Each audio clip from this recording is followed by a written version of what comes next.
নমস্কার বন্ধুরা, আমি পায়েল আর আপনারা শুনছেন পিএমজি অডিও। আমি আপনাদের পড়ে শোনাচ্ছিলাম বিনোদিনী দাসীর লেখা তার আত্মজীবনী আমার কথা। এখন শোনাচ্ছি সেই উপন্যাসের শেষ পর্ব। নটি বিনোদিনীর আত্মজীবনী শুনতে আপনাদের কেমন লাগলো নিচে অবশ্যই কমেন্ট করে জানান। আর যেসব বন্ধুরা এখনো সাবস্ক্রাইব করেননি তাদের যদি নিত্য নতুন স্বাদের বাংলা অডিও স্টোরি শুনতে ভালো লাগে তাহলে চটপট সাবস্ক্রাইব করুন পিএমজি অডিও। আর আপনাদের ভালো লাগার গল্পগুলো শেয়ার করে নিন পরিচিত বন্ধুবান্ধব বা আত্মীয় স্বজনের সঙ্গে যারা আপনার মতোই বাংলা অডিও স্টোরি শুনতে ভালোবাসেন। শুরু করছি আমার কথার শেষ পর্ব। মহাশয়, আপনাকে আর কত বিরক্ত করিব? এ ভাগ্যহীনার কলঙ্কিত জীবনের পাপ কথা দ্বারা আপনাকে আর কত জ্বালাতন করিব? কিন্তু আপনার দয়া ও অনুগ্রহ স্মরণ করিয়া এ পাপ জীবনের ঘটনা মহাশয়কে নিবেদন করিতে সাহস করি। সেই কারণে নিবেদন এই যে, যদি এতদিন দয়া করিয়া ধৈর্য দ্বারা আমার যন্ত্রণাময় কথা শুনিয়াছেন, তবে শেষটাও শুনুন। মানুষ যদি আপনার ভবিষ্যৎ জানিতে পারিত, তাহা হইলে গর্ব অহংকার সকল পাপই পৃথিবী হইতে চলিয়া যাইত। কি ছিলাম, কি হইয়াছি, তখন যদি বুঝিতাম যে সর্বশক্তিমান পরমেশ্বর দিতেও পারেন এবং নিতেও পারেন, তাহা হইলে কি মান অভিমানের খেলা লইয়া বৃথা দিন কাটাইতাম? এখন দিন গেছে, কথাই আছে, আর আছে স্মৃতির জ্বালা, পাপের অনুতাপ। কিন্তু ঈশ্বর দয়াময়, তাহাও নিশ্চয়। জীব যতই অধঃপতিত হোক না কেন, তার দয়াতে বঞ্চিত নহে। তিনিই দেন, তিনিই লন, ইহাও তাহার করুণা, ইহাতে আক্ষেপ নাই। সেই অসীম করুণাময় এই নিরাশ্রয়া পতিত ভাগ্যহীনাকে একটি সুশীতল আশ্রয়স্থল দিয়াছেন, যেখানে বসিয়া এই দুর্বিসহ বেদনাপূর্ণ বুক লইয়া একটু শান্তিতে ঘুমাইতে পাই। ইহা তাহারই করুণা। এখন শেষ কথাগুলি শুনুন। আমি যে সময়ে থিয়েটারে কার্য করিতাম, সেই সময়ের দু একটি কথা বলি। আমি এত বালিকা বয়সে অভিনয় কার্যে ব্রতী হইয়াছিলাম যে আমি যখন সরোজিনীতে সরোজিনীর অংশ অভিনয় করিতাম, তখন এখনকার স্টারের সুযোগ্য ম্যানেজার মহাশয় ওই নাটকে বিজয় সিংহের অংশ অভিনয় করিতেন।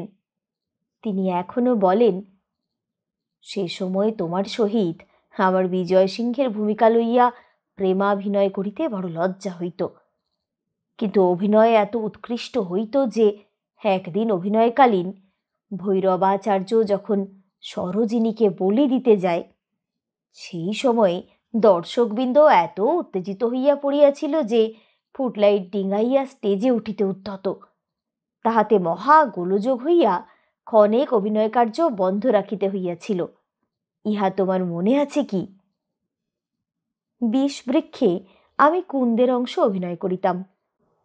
আমাদের মতন চঞ্চল স্বভাবা স্ত্রীলোকদের মধ্যে সেই ভীরু স্বভাব, শান্ত শিষ্ট, এতটুকু হৃদয়ের মধ্যে অসীম ভালোবাসা লুকাইয়া, আত্মীয় স্বজন বর্জিত হইয়া, পরগৃহ প্রতিপালিতা হইয়া, তাহার উপর দুর্মতিবশতই হোক আর অদৃষ্ট দোষেই হোক, সেই প্রেমপূর্ণ হৃদয়খানি চুপে চুপে ভয়ে ভয়ে, তাহা অপেক্ষা সহস্র গুণ রূপে গুণে সহায় সম্পদে ধনে মানে উচ্চ সেই আশ্রয়দাতাকে দান করিয়া অতিশয় সহিষ্ণুতার সহিত সেই বেদনা ভরা বুকখানিকে বুকের মধ্যে লুকাইয়া সেই আশ্রয়দাতাকে আত্মসমর্পণ করিয়া সশঙ্কিত মৃগ শিশুর ন্যায় দিন কাটান। উপায় নাই, অবলম্বন নাই, আপন বলিবার কেহ নাই, আত্মনির্ভরতাও নাই। এইভাবে অভিনয় করিতে যে কত ধৈর্য প্রয়োজন, তাহা সমভাবী অভিনেত্রী ব্যতীত অনুভব করিতে পারিবেন না। এই সময়ে মাননীয় গিরিশবাবু মহাশয় আমার সহিত নগেন্দ্রনাথের অংশ অভিনয় করিতেন। বিষবৃক্ষের কুন্দর অভিনয়ের পরই সধবার একাদশীর কাঞ্চন। কি স্বভাব সম্বন্ধে, কি কার্য সম্বন্ধে কত প্রভেদ!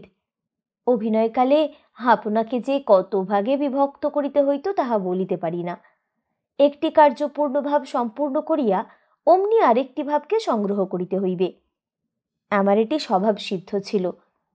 অভিনয় ব্যতীত আমি সদা সর্বক্ষণ একরকমভাবে মগ্ন থাকিতাম। মৃণালিনীতে মনোরমার চরিত্র সামঞ্জস্য রক্ষা করিয়া চলা যে কতদূর কঠিন তাহা যাহারা না মৃণালিনীর অভিনয় দর্শন করিয়াছেন তাহারা বুঝিবেন না। একসঙ্গে বালিকা, প্রেমময়ী যুবতী, পরামর্শদাত্রী মন্ত্রী, অবশেষে পরম পবিত্রচিত্ত স্বামী সহমরণ অভিলাষিনী দৃঢ়চেতা সতী রমণী, যে কেহ মনোরমার অংশ অভিনয় করিবে তাহাকেই একসঙ্গে এতগুলি ভাব দর্শককে প্রদর্শন করিতে হইবে।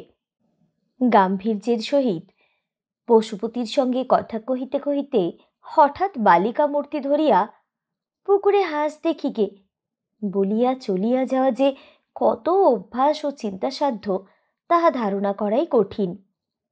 গাম্ভীর্য ভাব পরিত্যাগ করিয়া তৎক্ষণাৎ অবিকল বালিকা ভাব ধারণ যদি স্বাভাবিক না হয় তাহা হইলে দর্শকের নিকট অতি হাস্যজনক হইয়া উঠে। ন্যাকামো বলিয়া অভিনেত্রী উপহাস্যস্পদ হন। সেই কারণে বঙ্কিমবাবু মহাশয় নিজে বলিয়াছিলেন যে আমি মনোরমার চিত্র পুস্তকে লিখিয়াছিলাম, কখনো সে প্রত্যক্ষ দেখিব এমন আশা করি নাই। আজ বিনোদের অভিনয় দেখিয়া সে ভ্রম ঘুচিল। আমার অভিনয় সম্বন্ধে কাগজে কলমে যে বিস্তর সমালোচনা হইত তাহা বলা বাহুল্য। সমালোচনায় অবশ্যই নিন্দা প্রশংসা উভয়ই ছিল, কিন্তু তাহাতে নিন্দা বা প্রশংসার কথা কি পরিমাণে ছিল তাহা যাহারা আমার অভিনয় দর্শন করিয়াছেন তাহারাই জানেন। আমি সমালোচনা বড় দেখিতাম না। তাহার কারণ এই যে যদি প্রশংসার কথা শুনিয়া আমার দুর্বল চিত্তে অহংকার আসে তো আমি একেবারে নষ্ট হইয়া যাইব। যাহা হোক, দয়াময় ঈশ্বর ওই স্থানটিতে আমায় রক্ষা করিয়াছেন। আমার এখন যেমন নিজেকে হীন ও জগতের ঘৃণিতা বলিয়া ধারণা আছে, তখনও তাহাই ছিল। আমি সুধীগণের দয়ার ভিখারি ছিলাম। তখনকার আমার অভিনয় সম্বন্ধে পরম পূজনীয় স্বর্গীয় শম্ভুনাথ মুখোপাধ্যায় তাহার রিজ অ্যান্ড রায়ত পত্রিকায় যাহা লিখিয়াছিলেন তাহার এক সপ্তাহের একখানির একটুকু লেখা আমি তুলিয়া দিতেছি। স্টার থিয়েটারের অভিনেত্রীবর্গের মধ্যে শ্রীমতী বিনোদিনী চন্দ্রমা স্বরূপা, বলিতে কি তিনি ভারতবর্ষের সমস্ত অভিনেত্রীবৃন্দের শীর্ষস্থানীয়া। বিশেষ শিক্ষিতা ও অভিজ্ঞা বলিয়া তিনি বহুবিধ চরিত্রের স্বাভাবিক সামঞ্জস্য রক্ষা করিয়া তৎ চরিত্র প্রদর্শন করিতে সমর্থা হইয়াছেন, এবং তিনি বিশিষ্ট রূপ মার্জিতা রুচি বলিয়া কোনো অভিনেত্রী এ পর্যন্ত তাহার মনোহারিত্ব অনুকরণ করিতে পারেন নাই। বিগত বুধবার 7ই অক্টোবর 1885 তিনি দুইটি বিভিন্ন ও পরস্পর সম্পূর্ণরূপ বিষদৃশ্য চরিত্রের অভিনয় করিয়া উভয় চরিত্রের সম্যক সম্মান রক্ষা করিয়াছেন। শিক্ষিত রমণী গ্র্যাজুয়েট বিলাসিনী কারফর্মার চরিত্র অভিনয়ে তিনি আধুনিক বঙ্গ সমাজের শিক্ষিত মহিলার আদর্শ রূপা অদ্ভুত দৃশ্যের কঠোর ভাব প্রদর্শন করিয়া কৃতকার্য হইয়াছেন। আর যে চৈতন্যদেবকে ভগবান জানিয়া লক্ষ লক্ষ লোকে পূজা করিয়া কৃতার্থ হয়েন, তাহার চরিত্রাভিনয়ে ইনি যে প্রকৃতির বহুবিধ সক্ষম শক্তির উপর প্রাধান্য রাখিয়া থাকেন তাহা বিশেষ রূপ বুঝিতে পারা যায়। কুমারী বিনোদিনীর পক্ষে এরূপ মহাপুরুষের চরিত্রাভিনয়ে সেই চরিত্রের সম্যক বিকাশ প্রদর্শন এক প্রকার অনৈসর্গিক ব্যাপারই বলিতে হইবে। তবে ঐশী প্রতিভা ও বিশ্বাস পর্বত সদৃশ্য বাধাও অতিক্রম করিয়া থাকে। আবার কত লোক নিন্দাও করিত, সে নিন্দা অভিনয় সম্বন্ধে নহে, বলিত যে এইরূপ লোক দ্বারা এরূপ উচ্চ অঙ্গের চরিত্র অভিনয় করাই দোষ। যাহার যাহা মনের ভাব তাহা বলিত।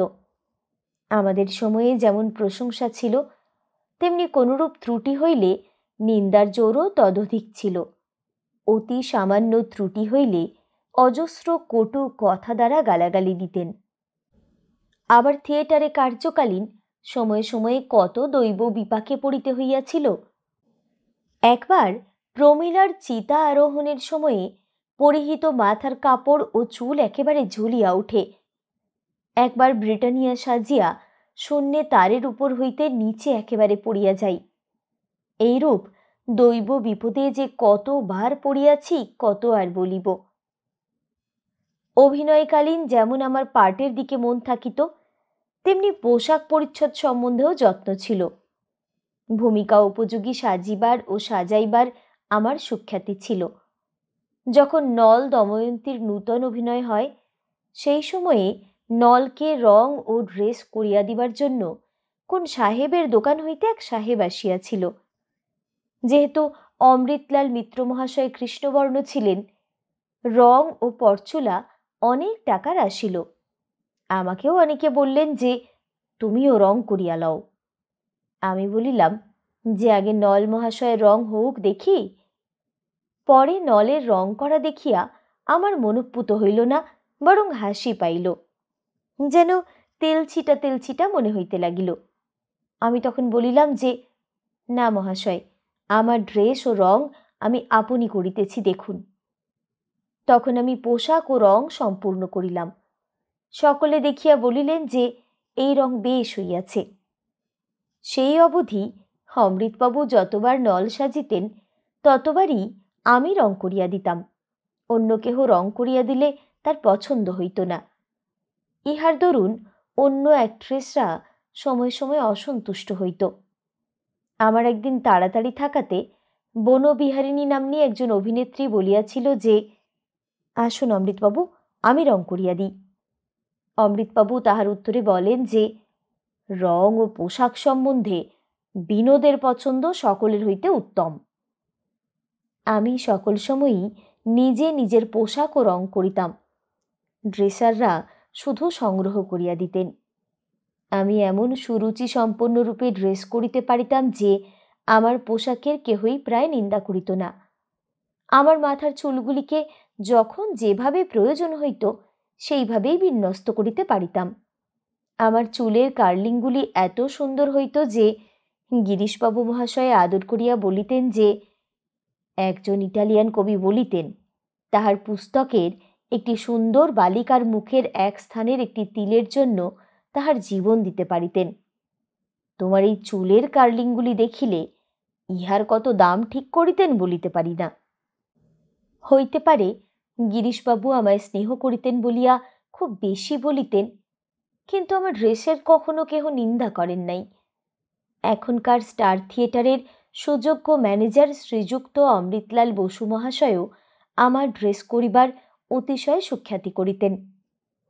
থিয়েটারের অভিনেত্রীদের নিজ নিজ পোশাকের ওপর বিশেষ মনোযোগ রাখা প্রয়োজন। যেহেতু একজন লোককে বাল্য, কৈশোর, যৌবন, বার্ধক্য সকল দশা অনুযায়ী পরিবর্তিত হইয়া দর্শক সমীপে উপস্থিত হইতে হয়। সুখ, দুঃখ, আনন্দ, শান্তি, গম্ভীর নানারূপ মনের অবস্থা দেখাইতে হইবে। তখন একই জনকে মুখের ভাব ও অঙ্গভঙ্গির ভাবও নানারূপ দেখাইতে হইবে। সেই জন্য পোশাকেরও পরিবর্তন চাই। কেননা আগে দর্শন ঢালি, পিছাড়ি গুণ বিচারি। যে সময়ে আমি থিয়েটারের কার্যে জীবিকা অতিবাহিত করিয়াছিলাম, পূর্বে বলিয়াছি তো যে সুকার্য কিছু করি আর না করি বুদ্ধির বিপাকে, প্রবৃত্তির দোষে অনেক মন্দকর্ম করিয়া থাকিব। স্টার থিয়েটার প্রতিষ্ঠা করিবার কালীন এত ঘাত প্রতিঘাত সহিতে হইয়াছিল যে ইহার জের থিয়েটার হইতে অবসর লওয়ার পরও শেষ হয় নাই। কোনো এক রাত্রির ঘটনা বর্ণনা করিতেছি।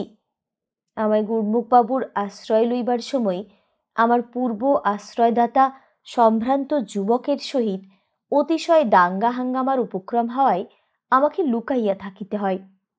পরে সর্বকার্য সমাধা করিয়া কার্যক্ষেত্রে প্রকাশ হইলে একদিন পূর্বোক্ত সম্ভ্রান্ত যুবক আমার সহিত দেখা করিয়া বলিলেন যে বিনোদ, তুমি আমায় প্রতারণা করিয়া তোমার স্বার্থ সিদ্ধি করিয়া লইলে, কিন্তু এ তোমার ভুল। তুমি কতদিন লুকাইয়া থাকিবে? আমি যতদিন বাঁচিব ততদিন তোমার শত্রুতা করিব। আমার কথার কখনোই ব্যতিক্রম হইবে না। তুমি ঠিক জানিও আমার কথা মিথ্যা হইবে না। মৃত্যুর পরও তোমায় দেখা দিব, জানিও। আমি তখন এ কথা বিশ্বাস করি নাই। বোধহয় আমার মুখে একটু অবিশ্বাসের হাসিও দেখা দিয়াছিল। কিন্তু 1296 সালের ৩রা অগ্রহায়ণ যখন তাহার মৃত্যু হয়, তখন আমি ইহার সত্যতা অনুভব করিতে সক্ষম হই। তখন আমি থিয়েটার হইতে অবসর লইয়া ঘরে বসিয়াছিলাম। উক্ত রবিবারে সবেমাত্র আমার ঘরে সন্ধ্যার আলো দেখা দিয়াছে। আমি সেদিন আলস্যভাবে বিছানায় সন্ধ্যার সময়ই শয়ন করিয়াছিলাম। আমার বেশ মনে আছে আমি নিদ্রিত ছিলাম না, তবে মনটা কেমন অবসন্ন ছিল। সেই জন্য সন্ধ্যার সময়ই শুইয়াছিলাম। কোনো কারণ না থাকিলেও যেন দেহ মন অবসন্ন হইয়া আসিতেছিল।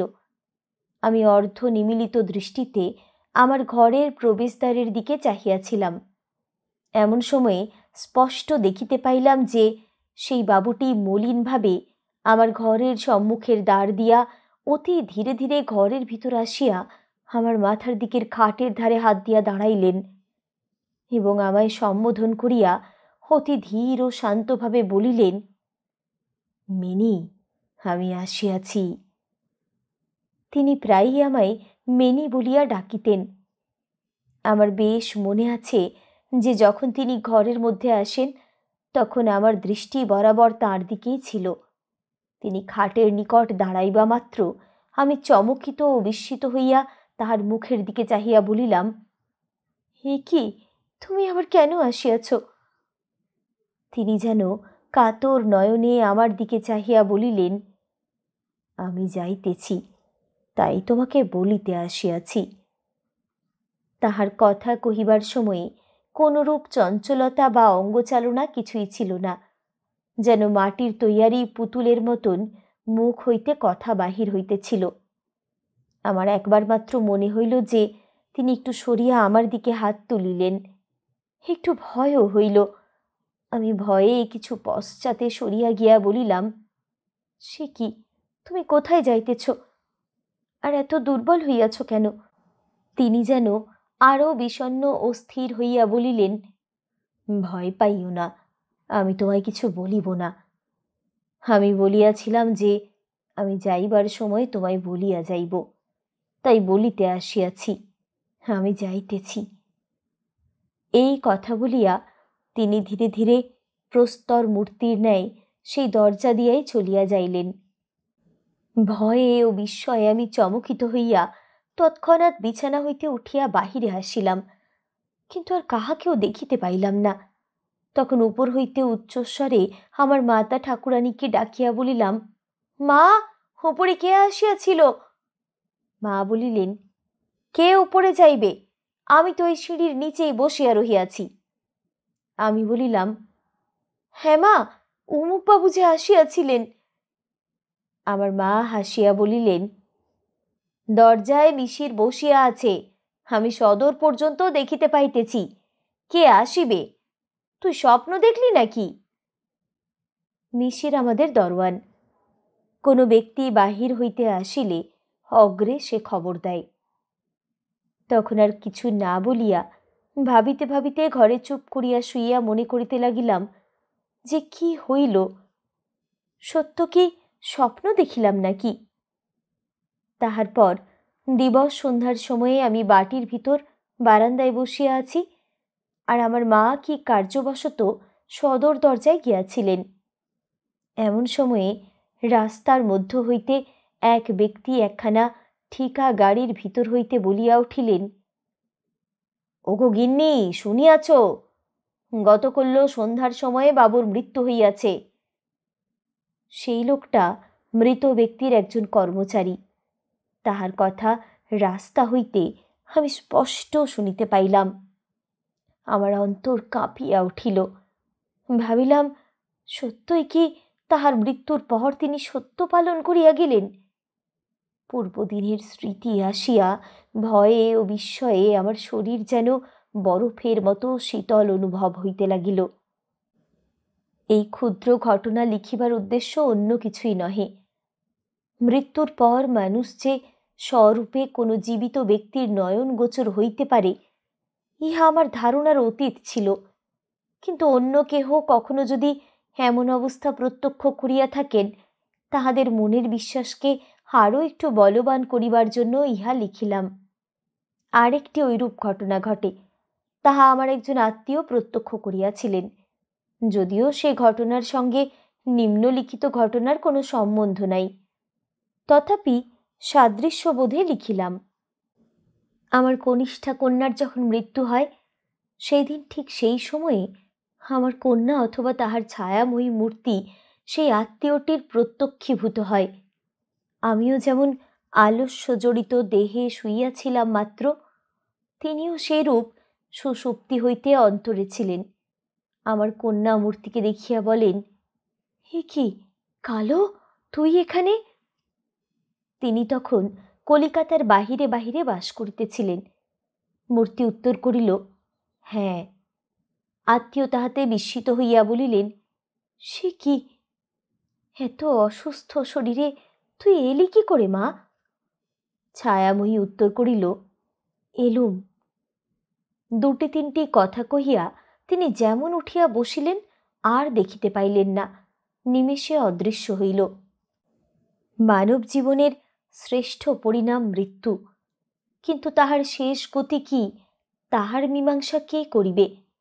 বহু দার্শনিকের বহু প্রকার সিদ্ধান্ত, কাজেই লেখনী এখানে মুখ।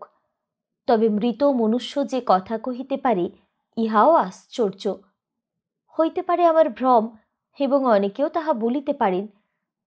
যদি কেউ কখনো মৃত আত্মার সাক্ষাৎ পাইয়া থাকেন, তবে তিনিই আমার কথা সত্য বলিয়া মানিতে পারেন। কিন্তু আত্মা যদি অবিনাশী হয় এবং ইচ্ছা শক্তিতে যদি দেহের গঠন হয়, তবে এইগুলি বোধহয় অবিশ্বাস্য নয়। আমার এই ক্ষুদ্র কথার ভিতর স্টার থিয়েটার সম্বন্ধে লিখিবার অন্য উদ্দেশ্য নাই। তবে যে স্টার থিয়েটার স্বদেশে বিদেশে সুযশে সুনামে পরিপূর্ণ ছিল, আমি এক্ষণে সেই স্টার থিয়েটার হইতে বহু দূরে। হয়তো আমার স্মৃতি পর্যন্ত এক্ষণে তাহার নিকট হইতে বিলুপ্ত হইয়াছে, কেননা সে বহু দিনের কথা, চিরদিন কখনো সমান যায় না। আজ জগৎ জোড়া যশের বোঝা লইয়া সংসার ক্ষেত্রে যে স্টার থিয়েটারের নাম উন্নত বক্ষে অবস্থান করিতেছে, সেও একদিন এই ক্ষুদ্রাদপি ক্ষুদ্র স্ত্রীলোককে বিশেষ আত্মীয়া বলিয়া মনে করিত। এক্ষণে শত আরাধনায় যাহাদের একবার মাত্র দেখা পাওয়া যায় না, কিন্তু এমন দিন গিয়াছে যে এই ক্ষুদ্র ব্যক্তি আত্মত্যাগ না করিলে হয়তো কোন আধারের কোণে কাহাকে পড়িয়া থাকিতে হইত। তাই বলি, চিরদিন কখনো সমান যায় না। লোকে দিন পায়, আবার সে দিনও চলিয়া যাইতে পারে। হৃদয় শোকে তাপে বিজড়িত হইলে, যাতনায় অস্থির হইলে, যাহাদের আপনার মনে করা যায় বা যাহারা একসময় অতিশয় আত্মীয়তা জানাইয়াছিল, তাহাদের নিকট সহানুভূতি পাইতে আশা করে, তাই আপনা হইতে পূর্ব স্মৃতি মনে আসে। সেজন্য পূর্ব কথা তুলিলাম। ইহার মধ্যে অতিরঞ্জিত কিছুই নাই। আর আমার মতো ক্ষুদ্র প্রাণা স্ত্রীলোকের এক্ষণকার সম্মানিত ব্যক্তিবর্গের প্রতি কোনো অতিরঞ্জিত কথা বলিবার সাহস কেন হইবে? আর আমি গর্ব করিয়াও কোনো কথা বলি নাই। যে স্বার্থ আমি নিজে ইচ্ছা করিয়া ত্যাগ করিয়াছিলাম, তাহার জন্য অপরে বাধ্য নহে। শুদ্ধ বুদ্ধিহীনা স্ত্রী স্বভাবের দুর্বলতাবশত এ কথা উঠিল, নচেত এ ক্ষুদ্র কথা উল্লেখযোগ্যও নহে, এবং ইহা বহুদিনের কথা বলিয়া হয়তো কোনোটা গোলও হইতে পারে। ইহার জন্য এখন যাহারা আমার সহিত মৌখিক সদ্ভাব রাখিয়াছেন, তাহারা না বিরূপ হয়েন। বহুদিনের ঘটনা মনে করিয়া লিখিতে গেলে হয়তো তাহার দু একটি গোলও হইতে পারে। এইভাবে কার্যক্ষেত্রে জীবনের প্রথম উদ্ভাসিত অবস্থায় দিন কাটিয়া গিয়াছিল। বাহ্যিক অবস্থা তো বড়ই ঘৃণিত, পতিত, কিন্তু যাহারা এই ক্ষুদ্র লেখা দেখে ঘৃণা বা উপহাস করিবেন, তাহারা যেন এ পুস্তক পাঠ না করেন। কেননা রমণী জীবনে যাহা প্রধান ক্ষতস্থান, তাহাতে লবণ দিয়া নাই বিরক্ত করিলেন।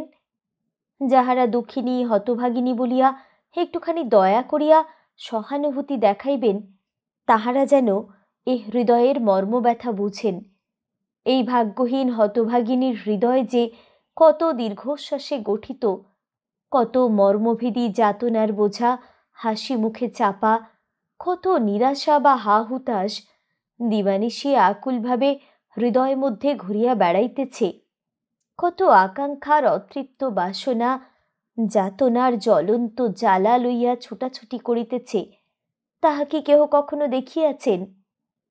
অবস্থার গতিকে নিরাশ্রয় হইয়া স্থানাভাবে আশ্রয়ভাবে বারাঙ্গনা হয় বটে, কিন্তু তাহারাও প্রথমে রমণী হৃদয় লইয়া সংসারে আসে। যে রমণী স্নেহময়ী জননী, তাহারাও সেই রমণীর জাতি। যে রমণী জ্বলন্ত অনলে পতিশনে হাসি মুখে পুড়িয়া মরে, আমরাও সেই একই নারী জাতি। তবে গোড়া হইতে পাষাণে পড়িয়া আছাড় পিছাড় খাইতে খাইতে একেবারে চুম্বক ঘর্ষিত লৌহ যেরূপ স্বর্ণ হয়, আমরাও সেই রূপ পাষাণে ঘর্ষিত হইয়া পাষাণ হইয়া যাই। আরও একটা কথা বলি, সকলেই সমান নহে। যে জীবন অজ্ঞানতা অন্ধকারে আচ্ছন্ন করিয়া আছে, তাহা একরকম নির্জীবভাবে জড় পদার্থের মতন চলিয়া যায়। কিন্তু যে জীবন দূরে দূরে উজ্জ্বল আলোক দৃষ্টি করিতেছে, অথচ পতিত হইয়া আত্মীয় সমাজ স্বজন বন্ধন হইতে বঞ্চিত, তাহাদের জীবন যে কতদূর দুঃখময়, তাহা যে কত দূর কষ্টকর যন্ত্রণাদায়ক, তাহা ভুক্তভোগী ব্যতীত কেহই অনুভব করিতে পারিবে না। বারাঙ্গনা জীবন কলঙ্কিত ঘৃণিত বটে, কিন্তু সে কলঙ্কিত ঘৃণিত কোথা হইতে হয়? জননী জঠর হইতে তো একেবারে ঘৃণিতা হয় নাই। জন্ম মৃত্যু যদি ঈশ্বরাধীন হয়, তবে তাহাদের জন্মের জন্য তো তাহারা দোষী হইতে পারে না। ভাবিতে হয়, এই জীবন প্রথম ঘৃণিত করিল কে? হইতে পারে কেহ কেহ স্বেচ্ছায় অন্ধকারে ডুবিয়া নরকের পথ পরিষ্কার করে, কিন্তু আবার অনেকেই পুরুষের ছলনায় ভুলিয়া তাহাদের বিশ্বাস করিয়া চির কলঙ্কের বোঝা মাথায় লইয়া অনন্ত নরক যাতনা সহ্য করে। সে সকল পুরুষ কাহারা? যাহারা সমাজ মধ্যে পূজিত আদৃত, তাহাদের মধ্যে কেহ কেহ নন কি?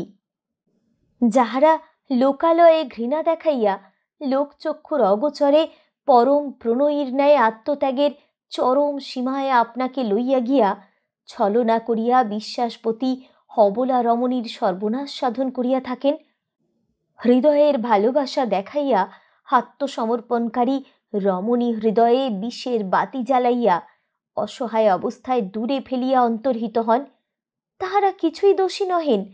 দোষ কাহাদের? যে সকল হতভাগিনীরা সুধাবোধে বিষ পান করিয়া চিরজীবন জর্জরিত হইয়া হৃদয় জ্বালায় জ্বলিয়া মরে, তাহাদের কি? যে ভাগ্যহীনা রমণীরা এরূপে প্রতারিতা হইয়া আপনাদের জীবনকে চির শ্মশানময় করিয়াছে, তাহারাই জানে যে বারাঙ্গনা জীবন কত যন্ত্রণাদায়ক। যাতনার তীব্রতা তাহারাই মর্মে মর্মে অনুভব করিতেছে। আবার এই বিপন্নাদের পদে পদে দলিত করিবার জন্য ওই অবলা প্রতারকেরাই সমাজপতি হইয়া নীতি পরিচালক হন। যে ভাগ্যহীনাদের সর্বনাশ করিয়াছেন, তাহারা যদি তাহাদের সুকুমারমতী বালক বালিকাদের সৎপথে রাখিবার জন্য কোনো বিদ্যালয়ে বা কোনো কার্যশিক্ষার জন্য প্রেরণ করে, তখন ওই সমাজপতিরাই শত চেষ্টা দ্বারা তাহাদের সেই স্থান হইতে দূর করিতে যত্নবান হন।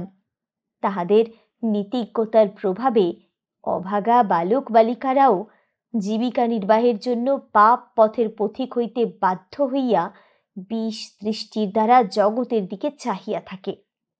সুকুমারমতী বালিকাদের পবিত্র সরলতা হৃদয় হইতে যাইতে না যাইতে, তাহাদের হৃদয়ে মধুরতা সমাপ্ত হইতে না হইতে, তাহাদের কচি হৃদয়খানি অবিশ্বাস অনাদরের জ্বালায় জ্বলিয়া ওঠে।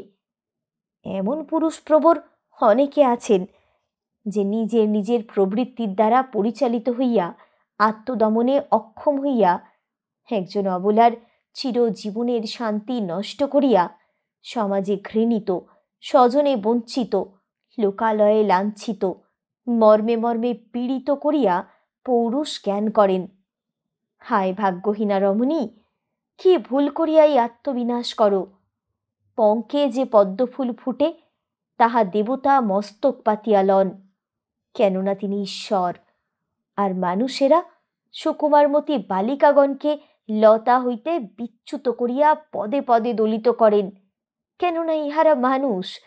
যাক, যে ভুল সারা জীবনকে বিষময় করে তাহা যে কি ভয়ানক ভুল তাহা এই ভাগ্যহীনারাই বোঝে। শত দোষ করিলে পুরুষের ক্ষতি নাই, কিন্তু নারীর নিস্তার নাই টলিলে চরণ। এক্ষণে নানা কারণবশত থিয়েটার হইতে অবসর গ্রহণ করিয়া সুখ দুঃখময় জীবন নির্জনে অতিবাহিত করিতেছিলাম। এই নানা কারণের প্রধান কারণ যে আমায় অনেক রূপে প্রলোভিত করিয়া কার্য উদ্ধার করিয়া লইয়া আমার সহিত যে সকল ছলনা করিয়াছিলেন তাহা আমার হৃদয়ে বড় লাগিয়াছিল। থিয়েটার বড় ভালোবাসিতাম, তাই কার্য করিতাম, কিন্তু ছলনার আঘাত ভুলিতে পারি নাই।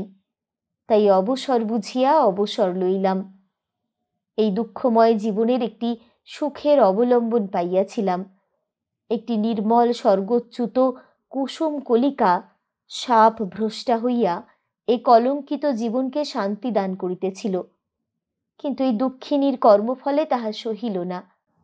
আমায় শান্তির চরম সীমায় উপস্থিত করিবার জন্য সেই অনাঘ্রাত স্বর্গীয় পারিজাতটি আমায় চির দুঃখিনী করিয়া এই নৈরাশ্যময় জীবনকে জ্বালার জ্বলন্ত পাবকে ফেলিয়া স্বর্গের জিনিস স্বর্গে চলিয়া গিয়াছে।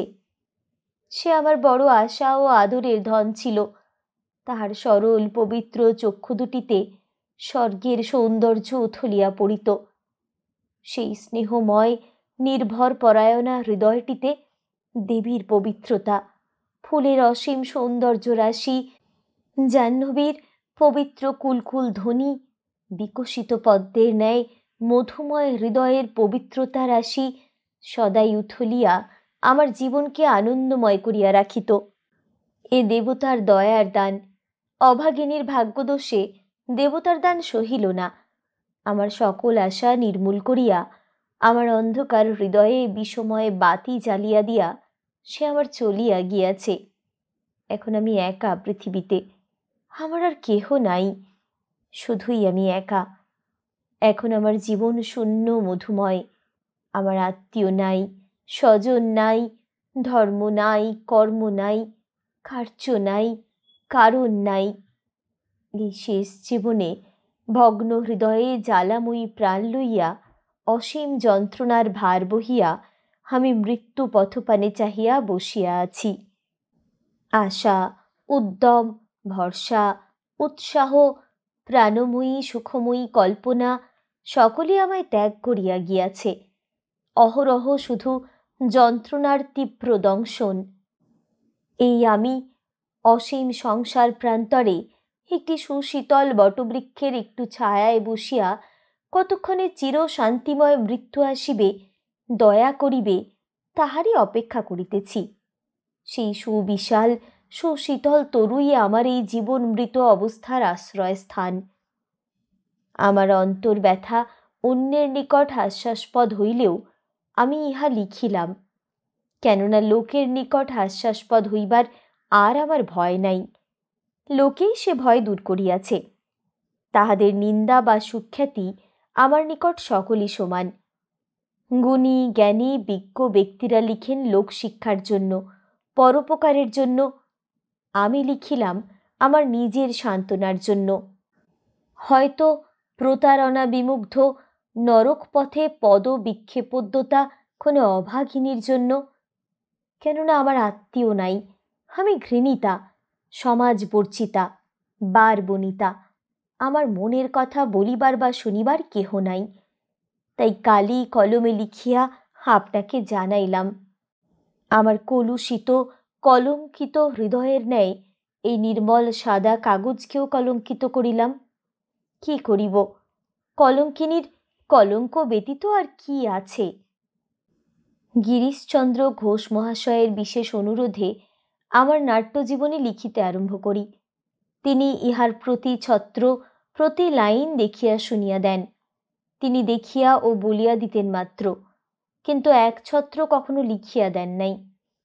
তাহার বিশ্বাস ছিল যে আমি সরলভাবে সাদা ভাষায় যাহা লিখি তাহার নিকট সেই সকল বড় ভালোই বলিয়া মনে হয়। এই রূপে আমার জীবনী লিখিয়া আমার কথা নাম দিয়া ছাপাইবার সংকল্প করি। তিনিও এ বিষয়ে বিশেষ উদ্যোগী হন, কিন্তু তিনি মধ্যে মধ্যে রোগ যাতনা ভোগ করিবার জন্য ও নানা ঝঞ্ঝাটে কতদিন চলিয়া যায়। পরে তাহার পরিচিত বাবু অবিনাশচন্দ্র গঙ্গোপাধ্যায় ছাপাইবার জন্য কল্পনা করেন, কিন্তু আমার কতক অসুবিধাবশত হ্যাঁ না এরূপ নানা কারণে তখন হয় নাই। তাহার পর আমি মরণাপন্ন রোগগ্রস্ত হইয়া 4 মাস শয্যাগত হইয়া পড়িয়া থাকি। আমার জীবনের কোনো আশাই ছিল না।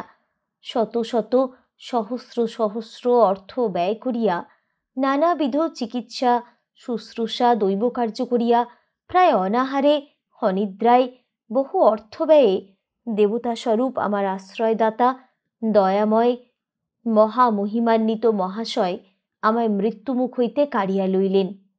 ডাক্তার, সন্ন্যাসী, ফকির, মহন্ত, দৈবজ্ঞ, বন্ধু বান্ধব সকলে এক বাক্যে বলিয়াছিলেন যে মহাশয় শুধু আপনার ইচ্ছার জোরে ইনি জীবন পাইলেন। সেই দয়াময় তাহার ধন সম্পত্তি, তাহার মহৎ জীবন একদিকে, আর এই ক্ষুদ্র পাপীয়সীর কলঙ্কিত জীবন একদিকে করিয়া দারুণ ব্যাধির হস্ত হইতে আমায় রক্ষা করিলেন। আমি ব্যাধির যাতনায় বিগত নারী হইয়া জ্ঞান হারাইলে তিনি আমার মস্তকে হাত রাখিয়া স্নেহময় চক্ষুটি আমার চক্ষের উপর রাখিয়া দৃঢ়ভাবে বলিতেন, শুনো, আমার দিকে চাহো, অমন করিতেছ কেন? তোমার কি বড় যাতনা হইতেছে? তুমি অবসন্ন হইও না। আমি জীবিত থাকিতে তোমায় কখনো মরিতে দিব না। যদি তোমার আয়ু না থাকে তবে দেবতা সাক্ষী, ব্রাহ্মণ সাক্ষী, তোমার এই মৃত্যুতুল্য দেহ সাক্ষী। আমার অর্ধেক পরমায়ু তোমায় দান করিতেছি। তুমি সুস্থ হও। আমি বাঁচিয়া থাকিতে তুমি কখনোই মরিতে পাইবে না। সেই সময়ে তাহার চক্ষু হইতে যেন অমৃতময় স্নেহপূর্ণ জ্যোতি বাহির হইয়া আমার রোগ ক্লিষ্ট যাতনাময় দেহ অমৃত ধারায় স্নাত করাইয়া শীতল করিয়া দিত। সমস্ত রোগ যাতনা দূরে চলিয়া যাইত। তাহার স্নেহময় হস্ত আমার মস্তকের উপর যতক্ষণ থাকিত আমার রোগের সকল যাতনা দূরে যাইত। এইরূপ প্রায় 2-3 বার হইয়াছিল। 2-3 বারই তাহারই হৃদয়ের দৃঢ়তায় মৃত্যু আমায় লইতে পারে নাই। এমনকি শুনিয়াছি অক্সিজেন গ্যাস দিয়া আমায় 12-13 দিন রাখিয়াছিল। যাহারা সে সময়ে আমার ও তাহার বন্ধুবান্ধব ছিলেন তাহারা এখনও সকলে বর্তমান আছেন। সেই সময়ে মাননীয় বাবু অমৃতলাল বসু মহাশয়, উপেনবাবু, কাশীবাবু প্রভৃতি প্রতিদিন উপস্থিত থাকিয়া আমায় যত্ন করিতেন। সকলেই এই কথা জানিত। তাহার মতো সহৃদয় দয়াময় যাহা বলিবার তাহা বলিয়া সান্ত্বনা দিতেন, কিন্তু কার্যকালে আমার অদৃষ্ট তীক্ষ্ণ অসি হস্তে আমার সম্মুখে দাঁড়াইয়া আমার জীবন ভরা সমস্ত আশাকে ছেদন করিতেছে। আজ 3 মাস হইল এই অসহায়া অভাগিনী কাহারও নিকট হইতে 3 দিনের সহানুভূতি পাইল না। অভাগিনীর ভাগ্য, দোষ কাহারও নয়, কপাল, প্রাক্তনের ফল, পাপিনীর পাপের শাস্তি। এই রোগ হইতে মুক্ত হইয়া আমি বৎসরাধিক উত্থান শক্তিহীন হইয়া জড়বৎ ছিলাম। পরে আমায় চিকিৎসকদিগের মতানুযায়ী বহু স্থানে বহু জলবায়ু পরিবর্তন করাইয়া হৃদয় দেবতা আমার স্বাস্থ্য সম্পূর্ণরূপে দান করিয়া গিয়াছেন। এইরূপ নানা অসুবিধায় এই পুস্তক তখন ছাপানো হইল না। গিরিশবাবুও দারুণ ব্যাধিতে স্বর্গে গমন করিলেন।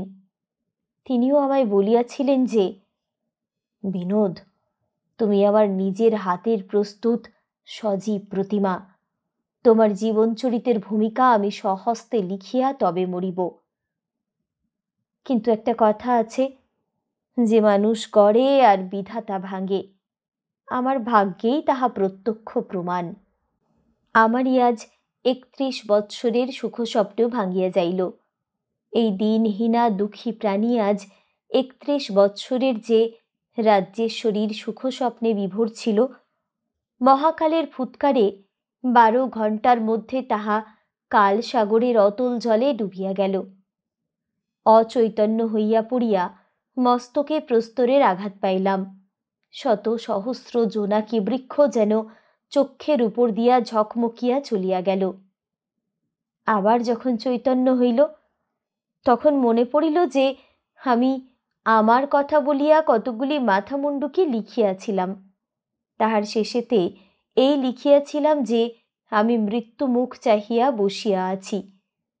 মৃত্যুর জন্য তত লোকে আশা করিয়া থাকে, সেও তো জুড়াবার শেষের আশা। হোগো, আমার আর শেষও নাই, আরম্ভও নাই গো।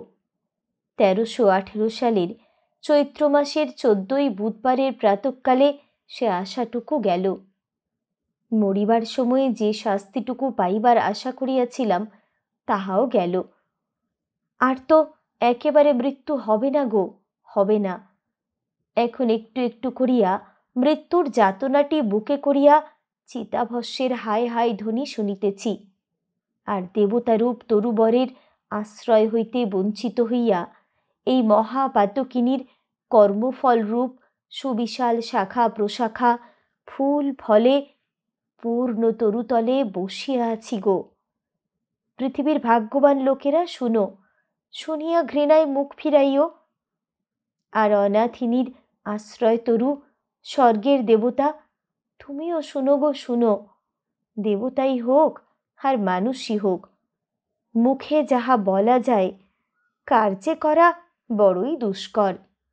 ভালোবাসায় ভাগ্য ফেরে না গো, ভাগ্য ফেরে না। ওই দেখো, আবার চিতাভস্যগুলি দূরে দূরে চলে যাচ্ছে আর হায় হায় করিতেছে। এই আমার পরিচয়। এখন আমি আমার ভাগ্য লইয়া শ্মশানের যাতনাময় চিতাভস্যের উপর পড়িয়া আছি। এখন যেমন একটা অযাত্রার জিনিস দেখিলে কেহ রাম রাম, কেহ কেহ শিব শিব, কেহ বা দুর্গা দুর্গা বলেন, আবার কেহ মুখ ঘুরাইয়া লইয়া হরি হরি বলিয়া পবিত্র হয়েন।